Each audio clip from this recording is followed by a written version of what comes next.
नमस्कार दोस्तों। दिल्ली की जो सरकार है बीजेपी की चुनी हुई, उसने महिलाओं के लिए आने वाले कुछ दिनों के अंदर दोस्तों ऐसा बताया जाता है कि एक नई योजना जो है लाने की शुरुआत कर दी है। दोस्तों, इस योजना के तहत सहेली स्मार्ट कार्ड दिल्ली की महिलाओं को दिए जाएंगे ताकि वो अपनी मुफ्त यात्रा दिल्ली की बसों में कर सकें। क्या है ये योजना दोस्तों, इस वीडियो में इसके बारे में बात करेंगे। ये वीडियो दोस्तों पूरा देखें ताकि आपको समझ में आए कि दिल्ली में अब क्या होने वाला है। महिलाओं को फ्री बस यात्रा करने के लिए क्या करना पड़ेगा, क्योंकि दोस्तों अब वैसा नहीं होगा कि बसों में सीधे चढ़े, पिंक टिकट ले लिया और आप मुफ्त की यात्रा करने लग गए। अब दोस्तों ये चीजें बदलने वाली है। 15 अगस्त से जो बीजेपी की दिल्ली सरकार है वो इस योजना को लागू कर सकती है, इस चीज की संभावना है। तो दोस्तों इस योजना के बारे में बताता हूं, साथ ही साथ हमारे वीडियो को लाइक और सब्सक्राइब जरूर कीजिए। दोस्तों इस योजना के तहत जो है डीटीसी की जो मुफ्त बसों में जो यात्रा अब तक महिलाओं की होती थी, जिसमें पिंक टिकट दिया जाता था, उस पिंक टिकट की जगह अब सहेली स्मार्ट कार्ड दिया जाएगा महिलाओं को। अब ये दोस्तों किस तरह से मिलेगा स्मार्ट कार्ड, इसके बारे में बताते हैं। इस स्मार्ट कार्ड के अंदर महिला का नाम भी होगा और उसकी फोटो भी लगी होगी दोस्तों। अब इस कार्ड के फायदे क्या है, पहले उनके बारे में बात करते हैं, फिर इसकी टेक्निकलिटीज के बारे में भी जानने की कोशिश करेंगे। तो दोस्तों इसमें जो एनसीआर में मुख्य बात जो है, वो जो दिल्ली एनसीआर, दिल्ली के अंदर वाली महिलाओं को तो ये लाभ मिलेगा, लेकिन जो एनसीआर की महिलाएं हैं दोस्तों, उनको इस मुफ्त सफर का लाभ नहीं मिल पाएगा। कहने का मतलब ये हो गया, जैसे नोएडा हो गया, गाजियाबाद हो गया, पहले यहाँ की महिलाएं भी दिल्ली में आकर इस मुफ्त सेवा का शायद फायदा ले लिया करती थी। कोई पूछता नहीं था क्योंकि ये सभी महिलाओं के लिए था, कोई आइडेंटिटी कार्ड नहीं दिखाना पड़ता था, इस तरह की कुछ नहीं था। तो भरपूर तरीके से वो भी इसकी सुविधा का फायदा उठा लेती थी। लेकिन अब क्योंकि ये सिर्फ दिल्ली की महिलाओं के लिए स्कीम है, तो ये एनसीआर की जो महिलाएं हैं वो इसका फायदा नहीं उठा पाएंगी। अब दोस्तों ये एक तरह का नेशनल कॉमन मोबिलिटी कार्ड होगा दोस्तों, जो और दूसरी कई सुविधाओं में भी इस्तेमाल किया जा सकेगा। कहने का मतलब ये है दोस्तों कि इस कार्ड का इस्तेमाल मेट्रो में भी हो सकेगा, वहां पर किराया देने के लिए जो है इसका इस्तेमाल किया जा सकेगा।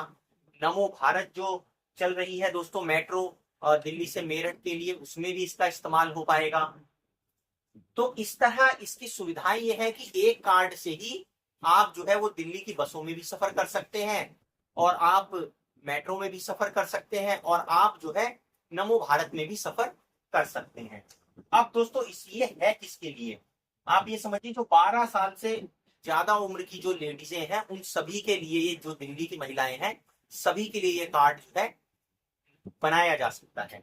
अब इसमें 15 अगस्त से इसको शुरुआत करने की जो योजना है, और इसमें क्या होगा दोस्तों, डीटीसी का एक पोर्टल होगा, उस डीटीसी के पोर्टल पर जाकर आवेदन करना पड़ेगा इस कार्ड के लिए। तो दोस्तों इसके लिए दिल्ली का जो वैध निवास प्रमाण पत्र है वो देना पड़ेगा। अब आप देखते जाइए इसमें क्या क्या डॉक्यूमेंट मांगे जा रहे हैं, क्या क्या डॉक्यूमेंट देने पड़ेंगे।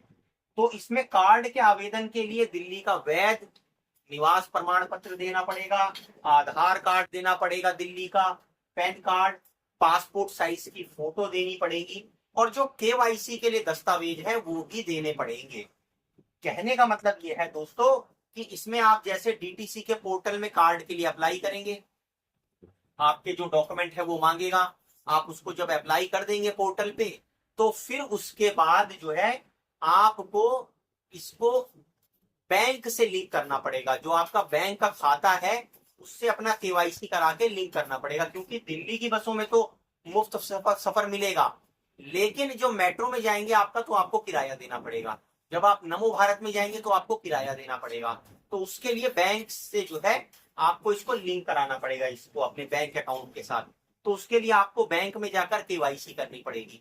अब इसमें मजे की बात एक ये है कि जो बैंक है वो अपनी नीति के अनुसार शुल्क ले सकते हैं इस कार्ड के लिए।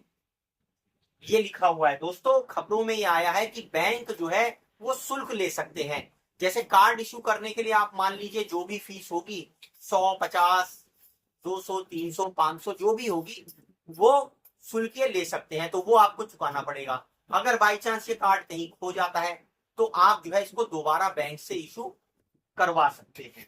अब दोस्तों डीटीसी के पोर्टल पर पंजीकरण करने के बाद जब ये कार्ड मिल जाएगा तो इसको ऑटोमेटिक फेयर कलेक्शन सिस्टम से इस कार्ड को एक्टिवेट भी कराना पड़ेगा।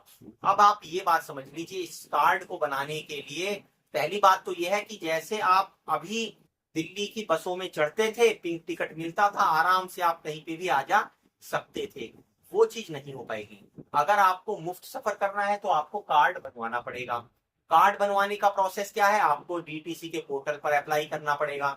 अप्लाई जब आप कर देंगे तो उसके बाद आपको जो है अकाउंट, बैंक अकाउंट जो है उसको लिंक कराना पड़ेगा, बैंक से केवाईसी करना पड़ेगा, बैंक का जो शुल्क है उसके लिए वो चुकाना पड़ेगा।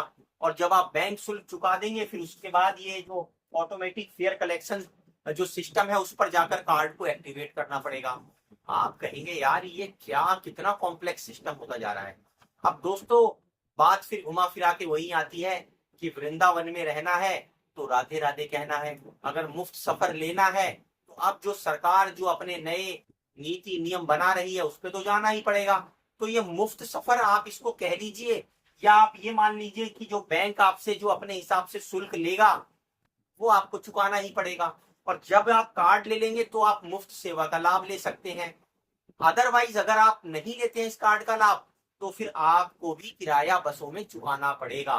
तो वो महिलाएं जो इस कार्ड को बनवा लेंगी वो तो मुफ्त सफर का लाभ ले पाएंगी, जो इस कार्ड को नहीं बनवाएंगी फिर उनको बसों में भी शुल्क देना पड़ सकता है। आप इस चीज को समझ लीजिए। और दोस्तों इसमें बैंक का जो शुल्क है वो तो देना ही पड़ेगा, उसके साथ साथ जाहिर सी बात है कि जब आप अपना बैंक अकाउंट उस कार्ड से लिंक करेंगे तभी आप उसको जो है आगे दूसरी जगह पे यूज कर पाएंगे। चाहे मेट्रो में पे करना है तो बैंक अकाउंट होना भी मैंडेटरी है। अभी जब आप बसों में चढ़ते हैं तो कोई आपका बैंक अकाउंट नहीं पूछता है, कोई आपका कोई जो है आधार कार्ड या किसी तरह का आइडेंटिटी कार्ड नहीं मांगता था। तो वो चीजें दोस्तों बदलने वाली है 15 अगस्त से। तो आप अगर दिल्ली की महिला है तो आपको अगर मुफ्त सफर का लाभ लेना है तो आपको ये कार्ड, सहेली स्मार्ट कार्ड बनवाना पड़ेगा। और अगर आप एनसीआर में रहने वाली महिला है तो आप इस लाभ से वंचित रह जाएंगी। अब दोस्तों आप इसमें अपने कमेंट कर हमें जरूर बताइए कि ये जो स्कीम दिल्ली की बीजेपी सरकार ने निकाली है वो आपको क्या लगती है, वो ज्यादा बेहतर है या जो पुराना मॉडल था जिसके अंदर महिलाएं सीधे बस में चढ़ती थी, पिंक टिकट दे दिया जाता था, वो ज्यादा बेहतर आपको मॉडल लगता था। हमारे वीडियो को लाइक और सब्सक्राइब भी जरूर कीजिए। धन्यवाद।